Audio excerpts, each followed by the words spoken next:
இந்த பாரடி கிளவி ஒழுங்கா எனக்கு பொண்ணு பார்த்து கல்யாணம் பண்ணி வைக்கி.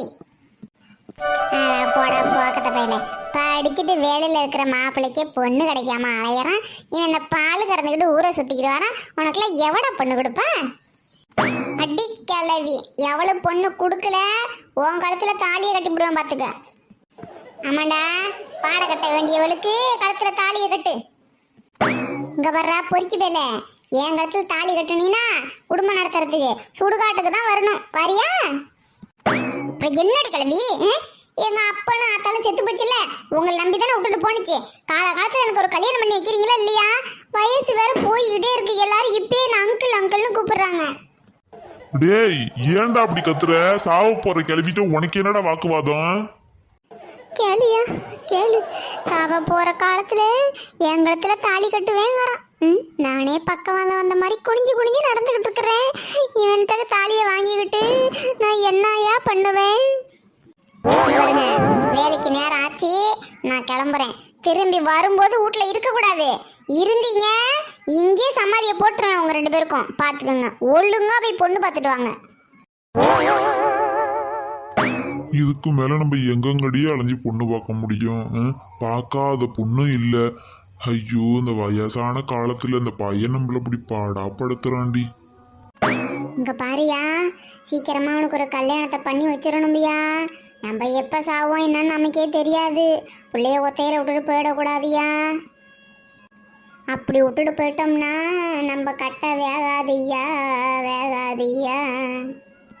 ஏற்கனவே பார்க்காத புரோக்கர் இல்ல, புதுசா வேற யாராவது இருக்காங்களா என்னன்னு பாப்போம். என்ன தாத்தா, என்ன பார்க்க வந்திருக்க? பாருமா, புரோக்கர் ரேவதி நீதானே? மா, என் பேரனுக்கு 37 வயசாகுது, இன்னும் பொண்ணு கிடைக்க மாட்டேங்குதுமா. ஏதாவது பொண்ணு இருந்தா சொல்லு. என்ன 37 வயசாகி இன்னும் கல்யாணம் ஆகலையா? ஏம்மா அப்படி வாய பொழக்குற? இப்ப என்ன குறைஞ்சி போச்சு? நீ நல்லா அழகா லட்சணமா தான் இருக்க. நீ தான் அவனை கட்டிக்குவேன். ஜாம் ஜாமனு மண்டபத்துல கல்யாணத்தை சிறப்பா பண்ணி போடுறேன். நையா தாத்தா, பயங்கரமான ஆளா இருப்ப போல இருக்கே. சரி சரி, இருக்கட்டும் இருக்கட்டும். என் மாட்டி என்னத்தை பண்ண தப்பா கட்டுவிட்டேன்? யோ, எனக்கு ஏற்கனவே கல்யாணம் ஆகி புள்ளெல்லாம் இருக்குதியா? ஏய்யே, புள்ள இருக்கட்டுமா, புருஷனை துரத்தி விட்டுடு. என் பேரனை கட்டிக்குவேன். இப்ப இதான ட்ரெண்டிங்ல வேற போய்கிட்டு இருக்கு. ஐயோ, இந்த என் புருஷன் செத்து போயிட்டான், நீ அனாவசியமா பேசிக்கிட்டு இருக்கிற. என்ன செத்துட்டானா? ரொம்ப வசதியா போச்சு. ஏன் புருஷன் செத்ததுல உனக்கு என்ன வசதி? இல்லம்மா, புருஷன் இருந்தாதான் அவனை துரத்தணும், இல்ல அவனை ஏதாச்சும் ஏற்பாடு பண்ணி அவனை ஏதாச்சும் கொலைகளை பண்ணணும். இப்பெல்லாம் ஏகப்பட்டது நடந்துகிட்டு இருக்கு. இப்பதான் ஏற்கனவே செத்து போயிட்டாங்கிறிய, ரொம்ப வசதியா போச்சு. ஏம்மா, நீனே என் பேரனை கட்டிக்குவேன். 2 பேருக்கு பொருத்தம் நல்லா இருக்குமா? எட்டும் விளக்கமத்த வயசுக்கேத்த பேச்சா பேசிக்கிட்டு இருக்கிற. விளக்கமத்தெல்லாம் எடுமா. எங்க வீட்டுல வந்து எட நல்லா வாச குட்டி தெளித்து கோலம் போட்டினா வீடே அப்படியே கலகலப்பா இருக்குமா. என்னமா பண்ண முடியும்? 37 வயசாயிடுச்சு, இன்னும் கல்யாணம் ஆகல. என் பொண்டாட்டி சாவ கிடக்குறா. பேரங்கல்யாணத்தை கண்குளிர பார்த்து விடணுமேனு ஆசைப்படுறா. இவனுக்கெல்லாம் எப்படிமா பொண்ணு கிடைக்கும்? என்ன பண்ண முடியும்? ஏதோ உன்ன மாதிரி ஒரு பொண்ணை பத்தி கட்டி வச்சுட்டு தேவலான்னு தான் பாக்குறேன். அந்த வயிற்றுச்சல தாம்மா பேசுறேன். வைத்தறிச்சலாம் வைத்தறிச்சல். இப்போ பேச்ச பாரு, பேச்சு. ஏ இப்படி பேசுகிற? ஏயா, பொண்ணு பார்த்து கல்யாணம் பண்ணி வைங்கன்னு கேட்க வேண்டியவங்கள்ட்ட வந்து நீ கல்யாணம் பண்ணிக்கிறியான்னு கேட்டால் எம்புட்டு எரிச்சல் வரும் எனக்கு. அவன் படித்து முடிச்சுட்டு கோடி கணக்கில் சம்பாரிச்சு சொத்து பத்தை சேர்த்து வச்சிருக்கான். மாதம் லட்சக்கணக்கில் சம்பாதிக்கிறான். அவனே பொண்ணு கிடைக்காம அலையிறான்யா. நீ என்னடானா உன் பேரை என்னமோ படித்து கிழிச்சு பட்டம் வாங்கினவனட்டா பள்ளிக்கூடமே போவாதவன் பாலுக்கண்ணை தூக்கிட்டு தெருதுரா சுற்றிக்கிட்டு இருக்கான். அவனுக்கு ஏறிய பொண்ணு கொடுப்பா? என்னம்மா பண்ண சொல்ற? நல்ல பையமா, நல்ல திறமையா காசு பணம் சம்பாரிச்சு வச்சிருக்கிறாமா. அவனுக்கிட்டையும் சொத்து நிறைய இருக்குமா. ஒரு கெட்ட பழக்கம் கூட கிடையாதுமா. ஒரு தண்ணி வண்ணி குடிக்க மாட்டான், ஒரு சிகரெட்டு பிடிக்க மாட்டான், பாக்கு போட மாட்டான். ஏம்மா, பொம்பளை பிள்ளைங்கள்ட்ட கூட நிமிந்து கூட பேச மாட்டாமா. தங்கமான புள்ள. அதுமாரி பிள்ளைக்கு தாம்மா பொண்ணு கிடைக்க மாட்டேங்குது. போய் தொலை. உன் பேரனோட ஃபோட்டோவும் பயோடேட்டாவும் எல்லாத்தையும் கொடுத்துட்டு போ. ஏதாவது வரன்னு வந்தால் சொல்கிறேன். சரிம்மா. என்ன ரேவதி, ரொம்ப கோவமா இருக்க? அம்மாடி புரோக்கர் ரேவதி, இந்த போட்டாவ இந்த பொண்ணு கூட. யோ, நீ பார்க்குற பொண்ணெல்லாம் கேட்ப போல இருக்கே, ஒழுங்கா ஓடி போயிடும். அம்மா அப்படி இல்லை மாவு கட்டு போடுற மாதிரி ஆயிடும் கை காலுக்கெல்லாம். சேச்சே, இந்த பொண்ணு பொருத்தம் வராதுமா. அவன் கட்டை அடிச்ச மாதிரி ஆளு நல்லா இருப்பான். இது ஒல்லியா அப்படி ஒட்டடை குச்சி மாதிரிலாம் வளர்ந்து கிடக்கு. பொருத்தம் வராது, சுத்தமா பொருத்தம் வராதுமா. என்ன யோ, உன் பேரனை நான் எப்பயா கட்டிக்கிறேன்னு சொன்னேன், பொருத்தம் வராதுங்கிற? என்ன இருந்தாலும் பொருத்தம் வராதுமா. நான் பாரியா, இந்த நெட்டவள்ளிக்கு யாரு கூட வேணா எப்ப வேணா பொருத்தம் வரும். அந்த மாதிரி கிரகம் உள்ளவதான் அந்த நெட்டவள்ளி. டேய் அரைக்கிருக்கியே, அவர் என்ன பேசுறாரு, நீ என்னடி பேசுற?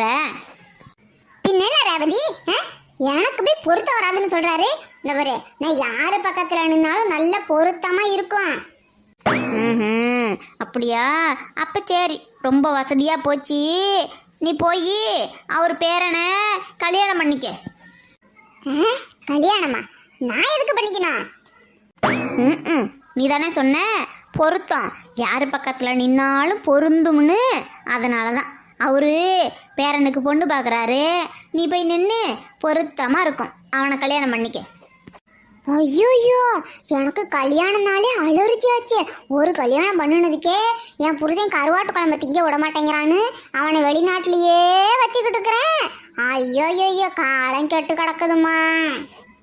அறமண்டலே அதைத்தானடி நான் முன்னாடி சொல்லிக்கிட்டு இருந்தேன். என்னமோ பொருத்தம் சரியாக இருக்குங்கிற. ஏண்டி உனக்கு அறிவுங்கிறதே கிடையவே கிடையாதடி. யார் என்ன பேசுகிறாங்கிறதெல்லாம் புரியாதடி உனக்கு. நீ உன்னை பற்றி உயர்வாக பேசிடணும் எல்லாரும். சரிங்கம்மா, நீங்க 2 பேரும் சண்டை போட்டுக்காதீங்க. போட்டாவை கொடுத்துட்டு போறேன். நல்ல வரனா வந்தா சொல்லுங்கம்மா. இந்தாம்மா, படிப்பு கம்மியா இருந்தாலும் பரவாயில்ல, வசதியே இல்லாட்டியும் பரவாயில்ல, பொண்ணு எப்படி இருந்தாலும் பரவாயில்லம்மா. பொண்ணு இருந்தா மட்டும் சொல்லுமா. நான் போயிட்டு 2 நாள் கழிச்சு வந்து பாக்குறேன்.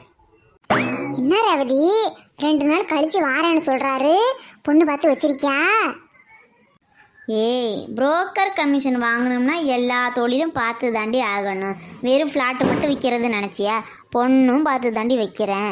நல்ல காரியம்டி. ஒரு குடும்பத்தில் விளக்கேற்றுறது கோடி புண்ணியம்டி. என் புள்ள நாளைக்கு நல்லா இருப்பான். கல்யாணம் தானே பண்ணி வைக்கிறேன்னு சொன்னேன், அப்புறம் என்ன விளக்கேற்றி வைக்கிறேன்னு சொல்ற? விளக்கேற்றுறதுக்கு இம்மனோட தீப்பெட்டி இருந்தால் பத்தாதா? அந்த கிழவனை ஏற்றி போடுவான். என்ன ரேவதி, எங்கே போகிற? தீப்பெட்டி வாங்க போய் வாங்கிட்டு வந்துடுறேன். தடி ரேவதி, தனியாக விட்டுட்டு போகாத, நானும் வர்றேன். அப்படியே பேச்சு துணையாக போயிட்டு வருவோம். இல்லை நெட்டவள்ளி, தீப்பெட்டி வாங்குறது ரொம்ப கஷ்டம். அது உனக்கு கொஞ்சம் சிரமமாக இருக்கும். நீங்கள் இருந்து ரெஸ்ட் எடு, நான் போய் தீப்பெட்டி வாங்கிட்டு வந்துடுறேன். இவ என்ன லூஸ் ஆயிட்டாளா? தீப்பெட்டி வாங்குறது போய் ரொம்ப கஷ்டங்கிறா. ஐயே